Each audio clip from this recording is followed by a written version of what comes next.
Welcome to the Behavioral View, presented by CentralReach. Join hosts, Dr. Shannon Hill and Dr. Nissa Van Etten, as they explore cutting-edge topics in behavior analysis with expert guests. Stay informed, stay inspired. This is the Behavioral View.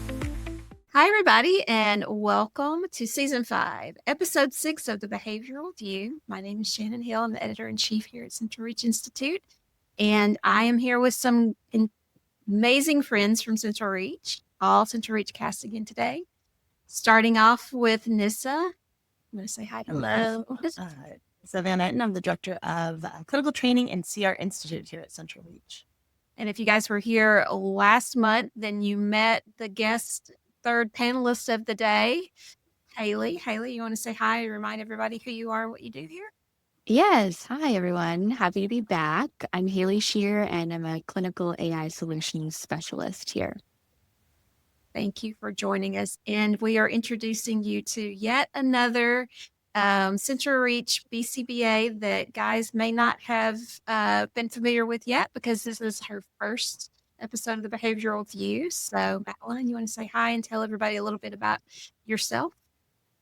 Hi, yes, my name is Madeline Jürgensen, and I am the instructional designer and research associate here at CentralReach, where I create the ontology for CentralReach. So that is an exciting new addition we have coming. Absolutely. And we are so happy to have you here, not only because of everything you're adding to CentralReach, but because of some really cool research that you've been doing. So we're going to talk about robots today.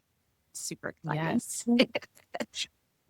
And I know everybody's terrified that robots are going to take their jobs. So it makes sense that our question of the day has to do with what was your first job, something that we've talked about previously on earlier episodes, but luckily some of us have had a whole lot of jobs before we were fully employed human beings living independently. So we'll do some enlightening on early jobs, even if you've already talked about your first job. But Madeline, this was your pick. Tell us about your first job. So my first job that actually I had like an actual like W-2 and money for was I worked at a German bakery in like rural Pennsylvania, and this job was particularly meaningful to me because this was the first time I worked with people with disabilities, and we had some people working on our team, and watching them being able to carry out certain tasks with the help of certain technologies was incredible. And it was really the first time that I had seen how that can work. And so kind of was one of the many stepping stones that brought me to become a BCBA, because it was like, these job placements, like you find the right job for somebody, you get them the right technology, and they can just soar. It was really awesome to watch. Now I wish I had left you for last, because that was Also, did you learn about any good baking? Like, are you a baker now? Can I hit you up for baked goods? Well, yeah, I was working there during like in the fall, they would have these commissions for like 170 pies. And so I like in the fall, I would make just like ridiculous amount of apple pies. So you get very good at just like fast baking, like lots of apples, lots of fillings, and yeah, very like big production. Yum. Sounds delicious. Haley, about Not a good topic when you're hungry, Shannon. Yeah, sorry about that. I think that would be a dangerous job for me to have, but a fun one for sure. Oh, the apples weren't too tempting, but they had apple cider donuts, which are just so good. Yeah. Yeah. Well, Haley, how about you? Well, I was going to say, I'm fine if a robot wanted to take my first job, because I worked at a sunflower farm. I grew up on a little hippie island out in the Pacific Northwest, and so I feel like that's a very fitting first job for that location. What exactly did you do? A little bit of everything. A lot of just being out in the dirt and planting the sunflowers, weeding. This was obviously before I was 15 and got my first maybe real job as a hostess, but It's a little Yeah. more, a little unique. I like that. Apple pies and sunflowers. What can you do, Miss? Can you stay this wonderful? Like rainbows and unicorns. I did talk about my first job way back in another episode, so I'm gonna mix it up. That was my first pre-W2. My first W2 job was in the service industry. I worked at the Sizzler, which is not very exciting, but if you are near or around a Sizzler, I was the hostess, and I also did the cleaning up the plate because it's all you can eat, so it's always going and getting plates and cleaning up plates and bringing out fresh plate. Also, not helping my hunger problem, but There's a theme here today. I'll ruin it. My first job scared me off of this is not a first job, but my family was full of serial entrepreneurs, especially my grandfather. So there was never any shortage of businesses for me to be invited to about. One of which was a car detailing. So this is a deep, dark secret because I never allow people in my life to know that. So please don't tell anybody who knows me personally because I don't want people to know that I have this skill. Anybody who's been in my vehicle would be shocked to know that I know how to detail a car because I will not do it ever again in life. And I think the biggest life skill I learned from that is you don't need to be competent in everything. You don't. It's fine to feign indifference. And I'm not even feigning it. I am fully indifferent to cleaning cars. Love to have one. Don't want to do it. Robot, come get this job. I can get a robot job. How long did it take to fully detail one car? Hours. Yes. And they never let us do it alone because I would definitely short it. Well, let's pivot to the cool research that Madeline has done. Can you just first kind of walk us through what the studies were, what you did? Yeah, so for my PhD, I researched socially assisted robotics for children with autism. Now, socially assisted robotics robots are just any type of robot that is going to help with social interactions. And as you can imagine, this is something that would be very useful for someone with autism to kind of have that model or coach to kind of help them through different tasks. We were approached by a company to check out the evidence-based of their robot. So they have this little white robot named Kebby, and they were interested in marketing this. And by the time we met the company, they had actually already gone into school. So there were schools that were using this robot, which made me particularly interested in it as someone who's a BCBA, because I was like, we should really be checking the evidency of this robot before we start implementing it with our children. So we did 2 studies using this robot. The first one looked at attending, so whether or not the children were even just focusing on the robots at all, because we know that that's the first step to instruction, is if our learner isn't attending to what we're saying or teaching, they're going to have a difficult time gaining that information. And then the second study we did was look at whether or not the robot could actually teach a child anything. So for study 1, we did a multiply baseline, single case. Both of these were single case. So we did multiple baseline, and we had 4 children between the ages of like 3 and 6. This was a clinic-based, which set our study apart from previously done research in robotics and autism, because most are done in sterilized university system where there's a staff person who's very familiar with the robot, who is implementing it. The child comes into the room, they have one session with the robot, and then they go home, and then they repeat that for 50 kids or something. But we had the staff members of this clinic work with the robot and the student. And then we collected data over 25 days. So we really wanted to see the whole length of what this experience would look like for the kids. So all the kids had what we have more severe symptoms of autism, and all had some sort of low to minimal verbal capabilities, which was also very important to us when we were running these studies, because children with this types of autism are often excluded from research, especially in the human-robot interaction studies. And so we were very, this was a passion of mine to make sure we include those types of students. So for study one, we had baseline was the children are working with the human as instructor. And so the human would provide instruction to the child, just like they would any normal day using kind of a DTT format. And then for the intervention, the child would then work with the robot, and the robot would do the activities, the same activities, same script, but with the robot. And the robot also came with a tablet the child would then respond to the instruction with. So for instance, the robot would say, touch the letter A, the A would appear in the tablet, the child would touch the letter A. And what we found was the children we had some students who had almost zero attending to an instructor, and we brought the robot in and it was up like to 92 seconds per session for attending. So it was astronomical, the difference between the two conditions. And that was very exciting. And I think we have some figures that we can show you the difference between these.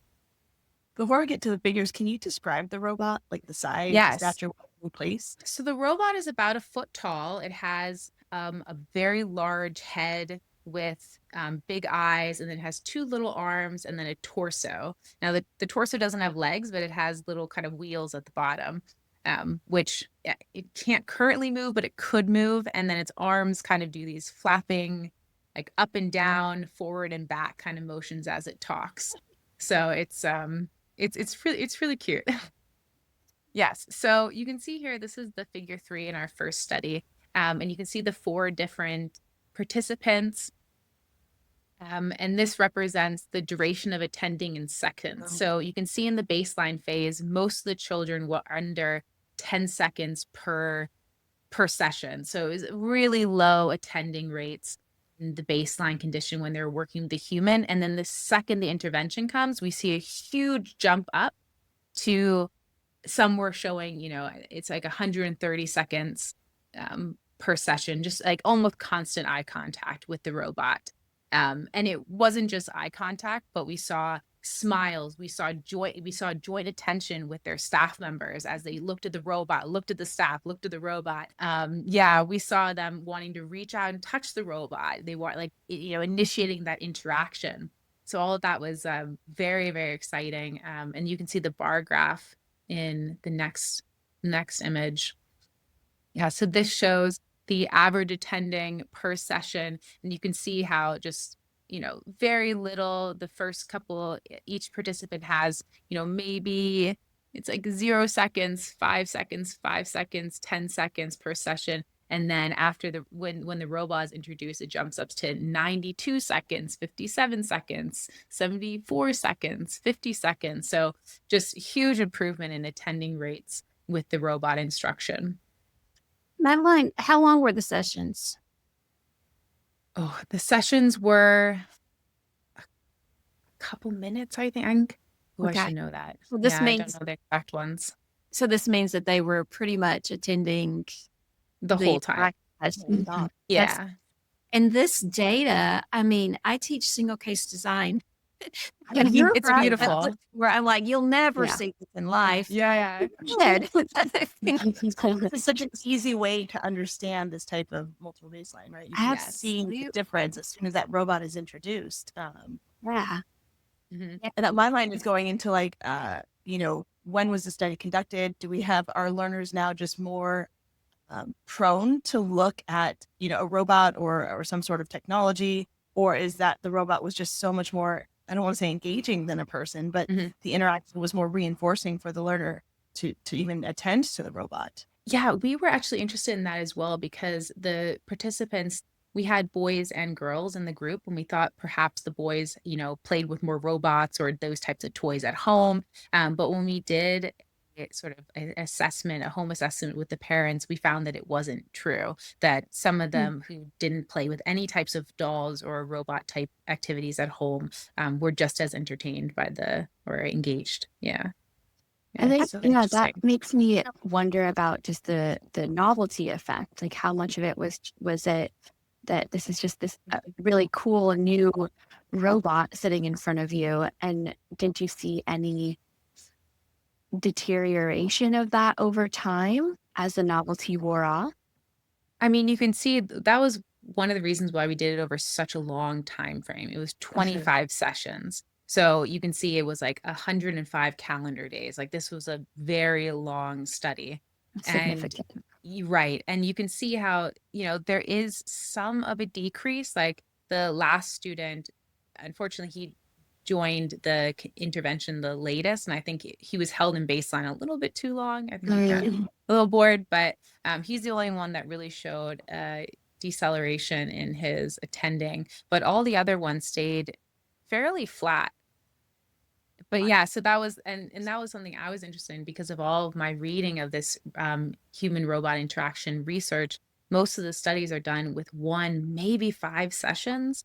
And it's like, as BCBAs, it's like, okay, well, yeah, the child's attending for 1 session, like whoop-de-doo, like that means nothing for us. But looking at it over, 100 days or, it's pretty cool. Can we talk just a minute about how attending was defined? Yes. It was eye contact. So eye contact with the robot, and we had video monitors positioned in front and behind the student. And so it was positioned almost immediately kind of behind the robot. So we could see as the child was kind of like looking in the robot's direction. Yeah. Future research, I would love to do eye tracking. But the technology was a little bit hard to get, as well as some of the devices require a lot of like headsets or eyeglasses, things that probably wouldn't be, would be difficult with our particular set of learners.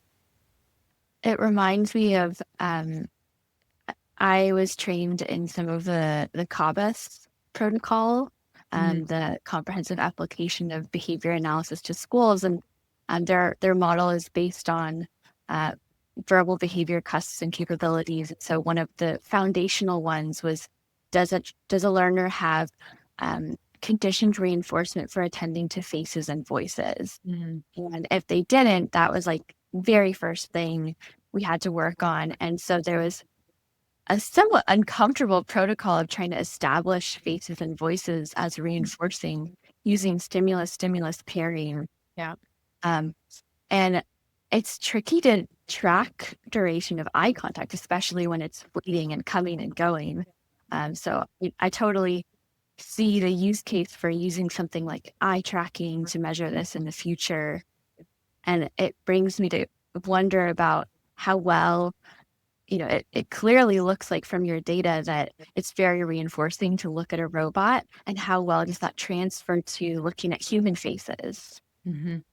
Yeah, and that's why I think the joint attention was so interesting to us, because as the child who, like the first learner, Naeem, and these are not their actual names, but Naeem, he had 0 attending to an instructor, anyone else in the room. And then the second the robot was put in place, after a couple of days, he started doing these joint attentions, these bids from attention from his staff members of being like, this, do you see this? Like, and it was pretty neat because that was something where like, maybe this is like a way you can build that rapport with your students of being like, I'm the one with the robot and we work with the robot together, and like, let's interact with the robot together.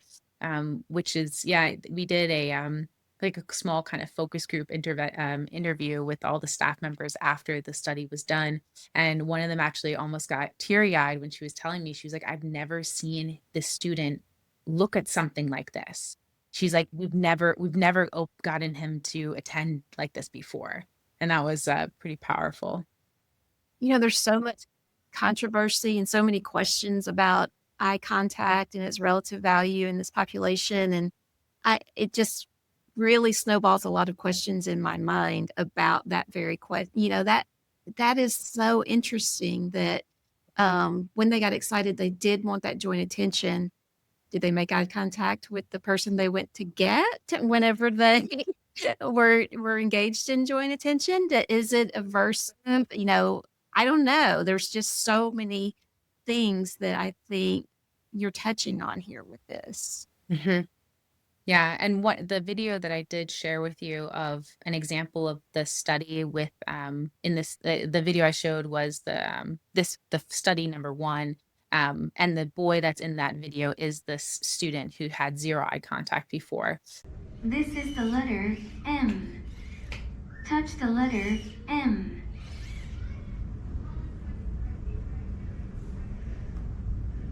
Fantastic job. You touch the picture of the letter M. This is the letter T. Touch the letter T.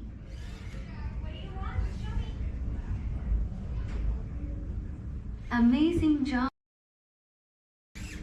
You touch the picture of the letter T.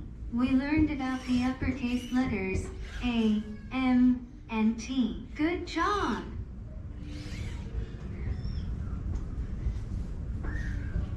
We did a lot today. It is almost time to finish. It was fun learning with you. It was good to see you. I hope I see you again soon. Goodbye. Bye-bye.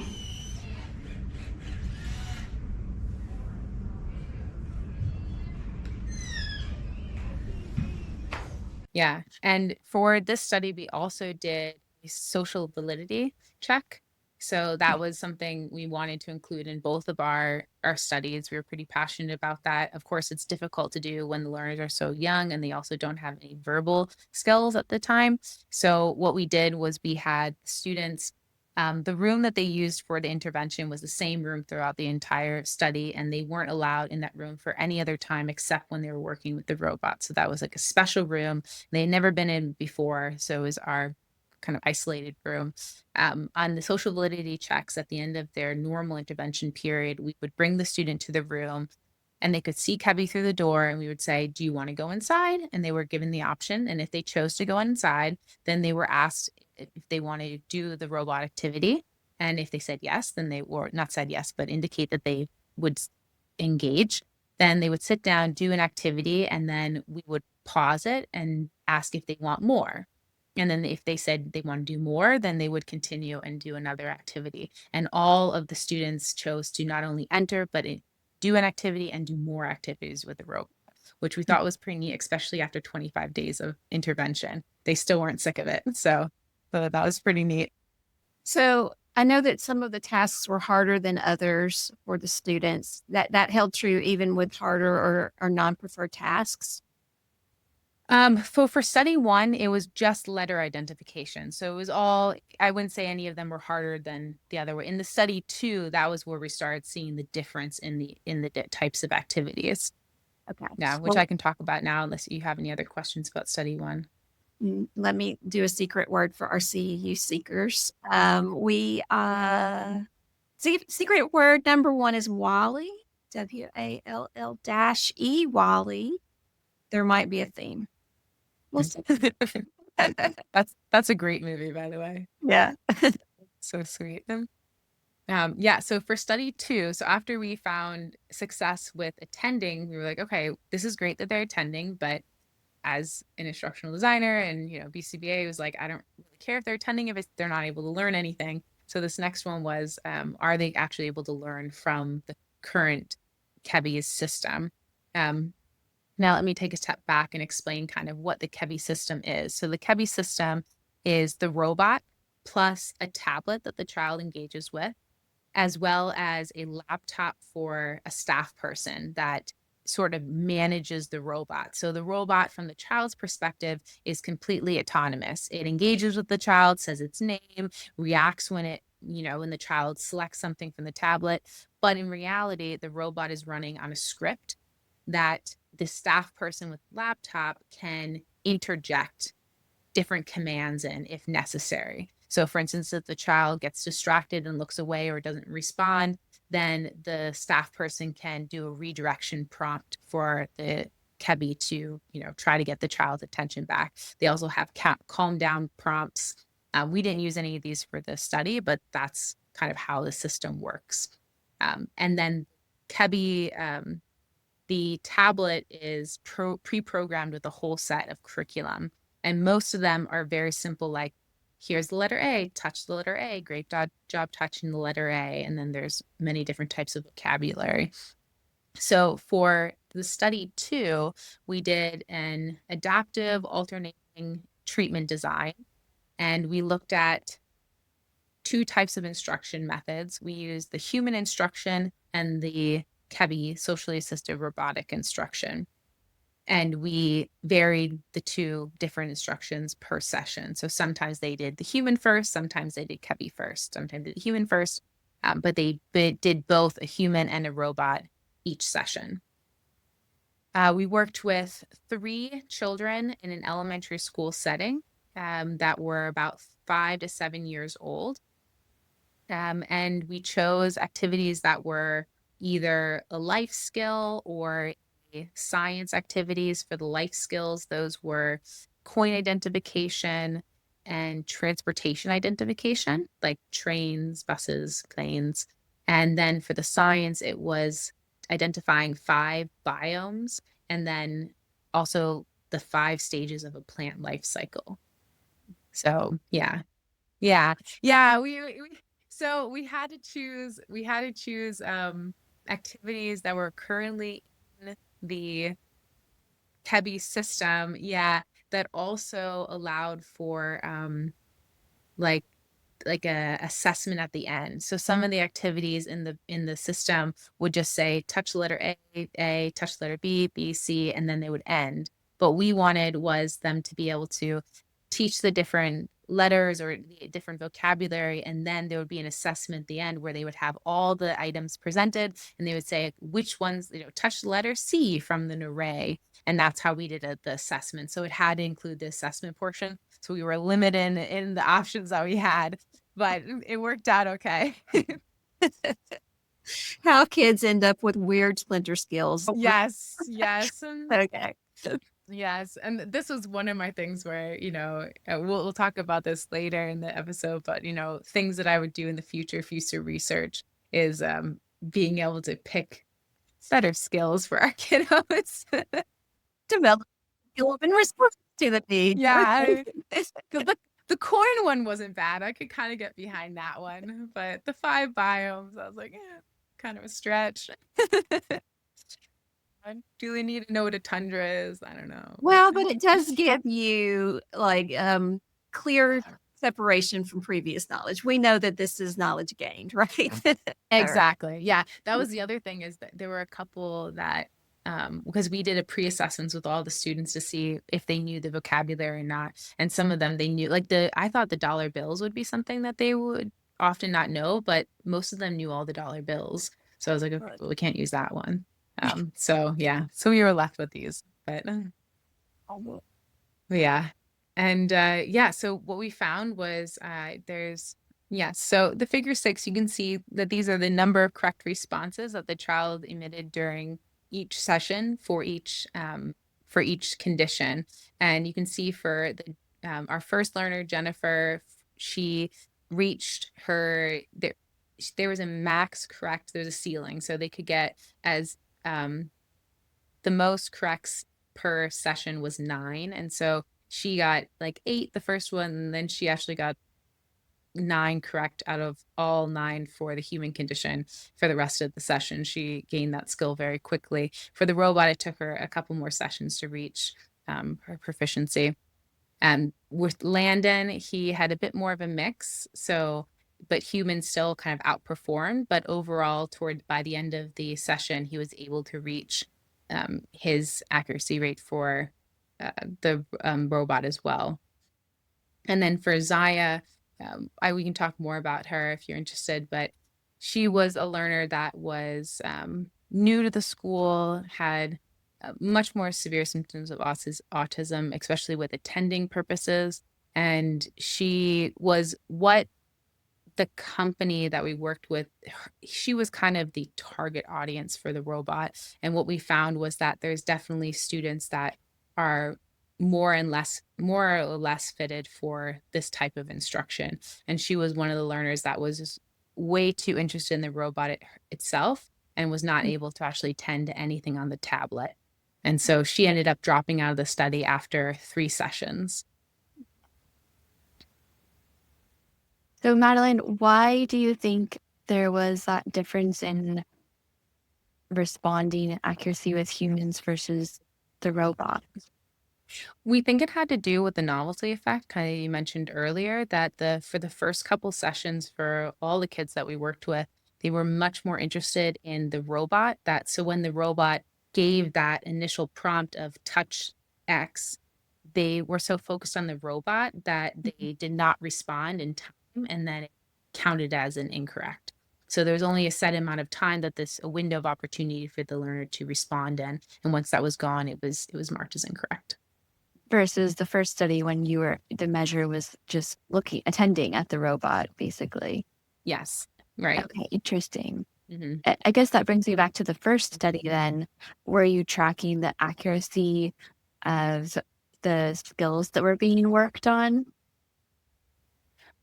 No, we did not actually. We have the data, but we didn't publish it. Okay. Mm-hmm. What do you what's the lesson here though? Because there's more, right? They learned faster with humans, but there's a but in the social side of things, right? Yes, but the big but is that when asked, so our social validity assessment at the end of this study was we did we offered them all of the different items. So we were working with the visual schedule. So the visual schedule each session showed what they're working on and with whom they're working with it. So they're doing biomes with the human and they're doing transportation with the robot, and they could go through. And so in the social validity assessment, they were given the option to either come to the intervention room or not. And those who chose, they all chose to come. So once they were into the room, then we offered them all the different activities that they could complete, and we had them make their own board. So what do they want to do first, second, third, fourth? And they all chose to do the robot activities. So they all chose to do the activities that they typically did with the robot first, and then the activities they typically did with the human second, even though some of the activities that they did with the robot were actually the really difficult ones that they often got really incorrect. So it didn't really seem to matter to them that they got errors on those all the time. They just still wanted to work with the robot. So I thought that was pretty cool. That is powerful reinforcing qualities. That's amazing. Yes. I mean, I watched this one kid get, just error after error after error on this road. And I was like, you really want to do this activity first? Like, this one was so tough. I wonder if that could backfire of them making errors to prolong access to the robot. Yeah. So one thing with the robot is after it gives the prompt, we'll stop moving, stop talking until you do a response. And so what we would see was the child would be like, oh, let's play with the robot. And then it would do the prompt. And then if it the child didn't respond, they would be like, oh, what? And then they'd have to figure out what was going on with the tablet and respond so that the robot would start up again. So that was a definitely reinforcing purpose. I kept thinking back to Kim Barron's book, Blind Spots, when I was reading through your articles. Because one of the things that she is a huge champion of is stripping everything down to its basics, right? That a pretty worksheet might actually be more distracting from task than a plain worksheet. What are you thinking after doing this? Is the fact that they prefer it an advantage or a disadvantage for learning? Well, so the different studies that I've read and research on this topic seem to indicate that one of the suggested hypotheses of why students, especially with students with autism, work well with these robots is because it's consistent. They go in every day, the script's the same, the face is the same, the arm movements are the same. And I think that's something to remember as we work with these particular learners, is that sometimes the simple variations that we have in the way that we present ourselves every day. Like I would watch the video of some of the staff members working with their learners in the sessions.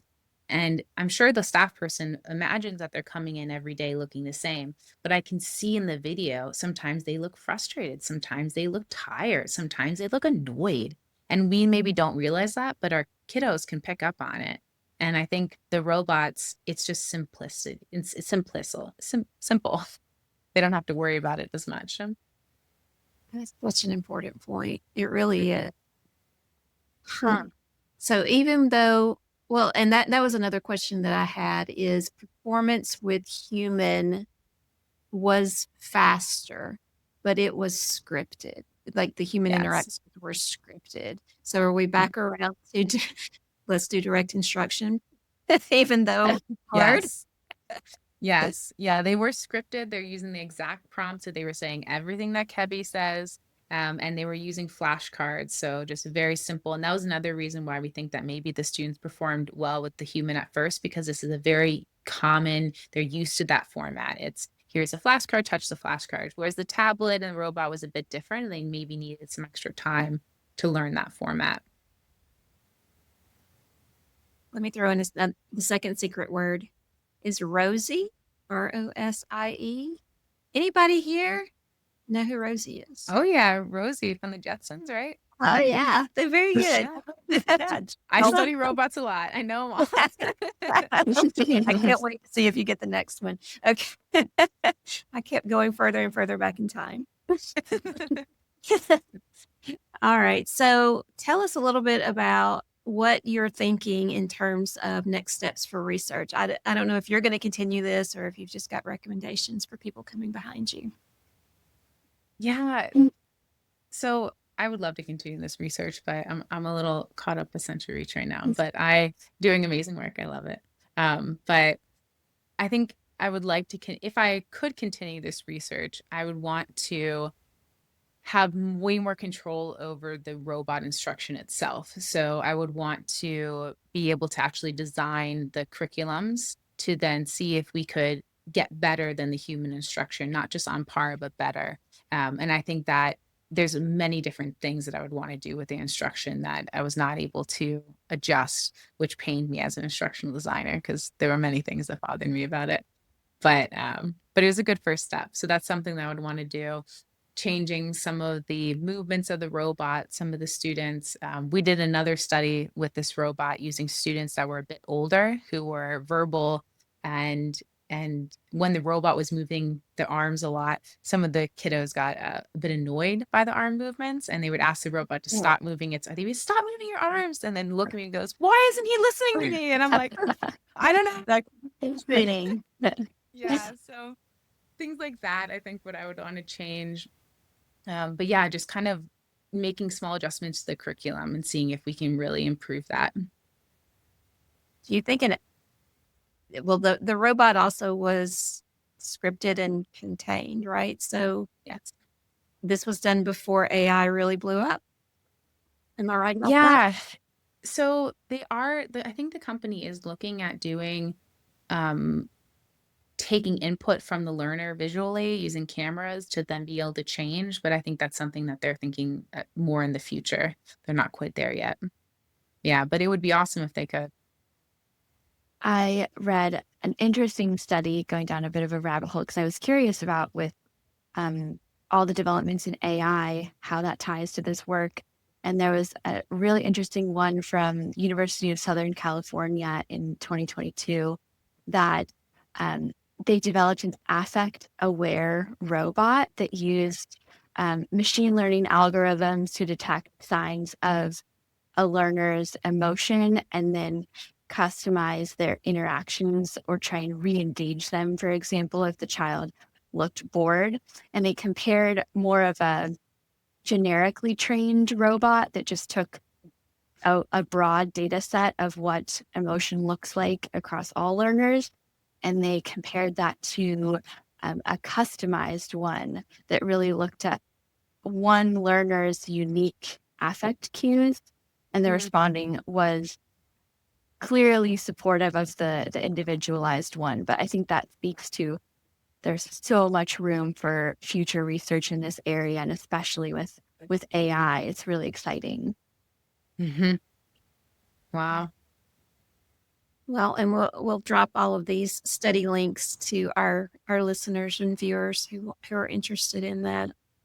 Mm-hmm. I can't let it go by, Madeline. You did just say you would love to see the robots surpass human performance. Do we need to be scared? Are teachers and paras and RBTs going to be replaced by robots based on what you're seeing and thinking for the future? No, I mean, I see robots as tools. There's a great book called The New Breed, and it talks about, robots as kind of dogs. There are animals in support, and they are the ones that will help us meet our goals, but they're not going to, at least for now, they're not going to overtake us. I think even with the Kebi, it uses what they call the Wizard of Oz effect, which is what most robots use these days, where the robot looks like it's autonomous, but behind the green curtain, there's someone pulling the strings. And that's kind of what we're always going to see. Another thing is that the robot cannot control what the child's doing. So if we have a child that elopes, the robot's not going to be able to run after them, or the robot's not going to be able to help de-escalate a behavior. And all those things, we need the human in the loop. So there'll always be someone there for that. I don't think we'll ever come to a day where you drop a kid off at a clinic with full robots and you say goodbye and the kid comes back to you in an hour. Like, I don't see that happening anytime soon. And also, when you speak to that, I think about clinical judgment. I think about some of the debates on protocols that are a little bit too rigid, where we want some of our RBTs and technicians to have a little bit of that, like, if this, then this, some of the, decision-making trees that are out there in publications that help us improve our responding to the learners. Again, I would love if you had literature on like how robots can make those decisions in the moment and pick up on, if the learner came in and they were tired and a specific reinforcement might have worked in the past is not effective today. Are those all things that a robot would be able to attend to adjust? And those are questions I would have for how we would program for that. You're touching on one of my dream projects as a researcher was always to have sensors on my learners, because I worked with kiddos with multiple disabilities, most of them like very severe symptoms of autism, and those were always my learners. And if we were able to know like when those feelings started bubbling up, like when those behaviors, and we could catch them before they reach the top, I mean, that would just be so powerful as instructors. And that leads to kind of the literature on wearable technology. I know a lot of our colleagues and friends wear the Whoop tracker or the Oura ring, and they'll have great insights into kind of what's going on physiologically. That if we have that data to map over the data that we're taking on learner performance and learner interactions, such amazing stuff could be happening if we were attending to all of that. Those variables. And it's only work as designed, and as advertised. Because right now, I won't call out the company, but I do have a smartwatch, and it's supposed to tell me if my heart rate is up, if my blood pressure is up, or whatever. I went to the doctor. It was not telling me the truth. You didn't go with my recommendation then. I did not go with your recommendation, but yeah. So I don't know. Technology has so many possibilities, but definitely it's not there yet, right? It's certainly not. Yeah. Having said all that, Madeline, I'm just curious. My main job is to predict what kind of trainings our workforce is going to need in the future. And so this technology it's definitely going to become part of a workflow one way or another. So what kind of skills does our workforce need if they're going to be working with this sort of technology? Where should we start putting some energy to get people ready? Yeah. I mean, I think getting comfortable with technology and just in general and making yourself open to it, as we've seen. I mean, we've all worked in the field and we know that if you don't have that buy-in, it's not going to work. And so I think kind of getting that in our mind that if you're not comfortable with technology now, start getting comfortable with it because it's coming. And so getting comfortable with you need a little bit of technology into your practice, because if you push it away too long, you're gonna regret it. So getting comfortable with that now, as well as maybe just taking some time to we don't really have too much time to read on things, but if you can at least be somewhat knowledgeable about different AI practices that are coming into our field would also be helpful. It sounds like there was really good social validity with the providers that you worked with in some of their quotes. And what was your experience with introducing this to them? Were they really receptive right off the bat, or did they take accessing reinforcement by seeing the learner's excitement before they were really on board? Definitely the latter for some. There were some people that were super excited when we brought the robot in and we were saying, we're going to work with you and your kiddos with this. And there were other ones that were way more standoffish. But by the end, they were all on board because they saw how much their students like really enjoyed working with the robot and that, how much they opened up. I also was curious about from a caregiver perspective, what was that like? Were parents skeptical? I mean, this is a conversation that we talk about with AI as well. And I think there's a real diverse range of perspectives from the caregiver standpoint. Yeah. The caregivers that we all worked with were very much open and excited about this prospect. I read in other research papers and different companies who have worked with parents with children with autism is, at the end of the session, the parents are begging if they to take the robot home because they just loved it so much. And the scientists are like, this is our one and only robot. We can't sell this. But, they're just so excited to have their kids actually engaging with something that has some sort of educational, background to it. But then again, I mean, that puts the onus in as us as BCBAs too. We're not just putting out entertainment activities here. Like we're trying to do something that is useful and meaningful for our students. And so although they might be entertained by this robot and the parents might find that it's exciting that they're spending time with something, we have to be cognizant of like, are we putting the best product forward that has actual educational or social value to it? Absolutely. I'm thinking back to my son is now 23 years old. So whenever he was a wee little guy, Barney was still a big deal. And I know most parents were, oh, Barney, I can't hear him anymore. I loved Barney. I loved Barney so much because of the cleanup song. Barney could get my son to clean his room with absolutely no difficulty whatsoever just because of the cleanup song. They brought robots for things like toothbrushing and skills that maybe they know how to perform but don't prefer. Maybe that might be a good use case.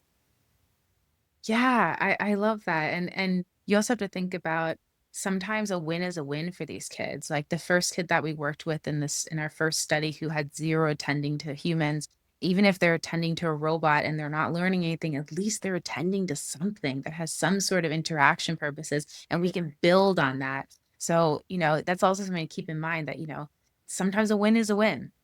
Yeah. I think if I was going to choose a jumping off point from my personal perspective, it would be what can we learn from the robot that we can transfer to humans in order to get more engagement and to get more, I don't know, like enjoyment out of instruction from a human instructor, I think would be really. And we can see how inherently reinforcing technology is to really young children. And that's powerful. And I think that's another kind of controversial topic. But there's one perspective of you might as well lean into it and use it to support learning because kids are now accessing that through so many different parts of their lives. And it seems like school instruction is really becoming heavily based around screens. So, yeah. But this world is changing.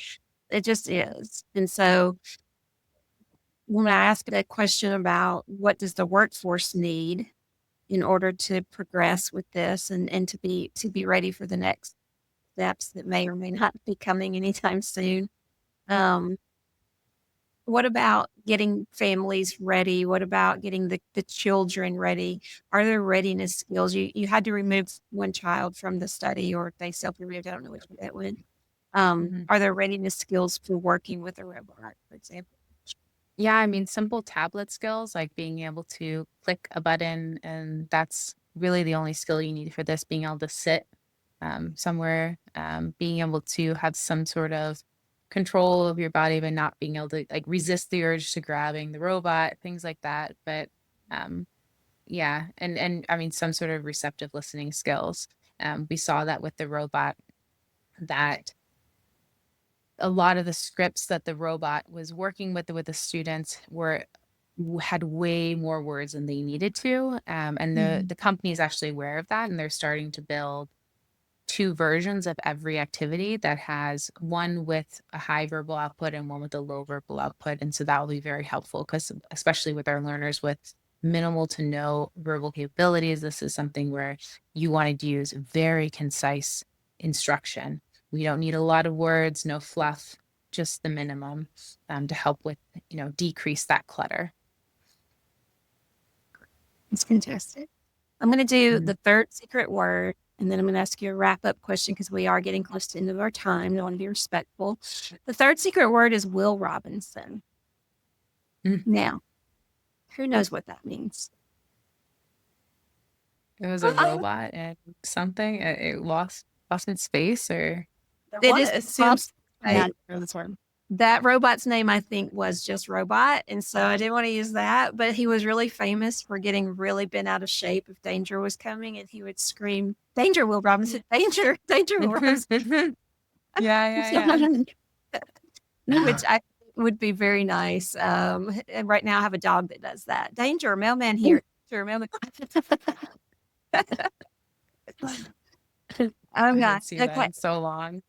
It's great. It's just it never gets out of my mind. All right. So as a going away gift to our listeners, Madeline, people who are interested, who want to know more about this, how do they start learning? Where's the literature? How do they dig in? Yeah, so I did mention that there's the book is The New Breed, and it's by Kate Darling, who is one of my absolute favorite roboticists ever. She is amazing. If I can meet her one day, like, oh my goodness, she's just fantastic. So I'd recommend that book. It's a very easy start to kind of get into the whole world of robotics. And then really preparing yourself with instructional design ideas, like becoming more knowledgeable as BCBAs about what good instruction looks like. Because if we're going to bring these robots into the school with our kids, most of them come with instruction that's already built in, and we need to be able to evaluate that effectively. And if we are not able to assess whether this is good or bad instruction, we're not doing the onus on our part as BCBAs. So that's something where you really start educating yourself on that, to prepare for this next sort of wave of potential helper robots. That's a great recommendation. I love that. Thank you.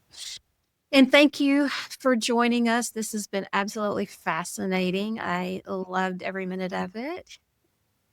Sure, we will be inviting you back again, and maybe you'll sit in the seat that Haley is sitting in the future. Well, Yeah, thank you so much. This has been really fun. I love talking about robots. Well, thanks everyone for tuning in with us, and we'll see you next month on the Behavioral View.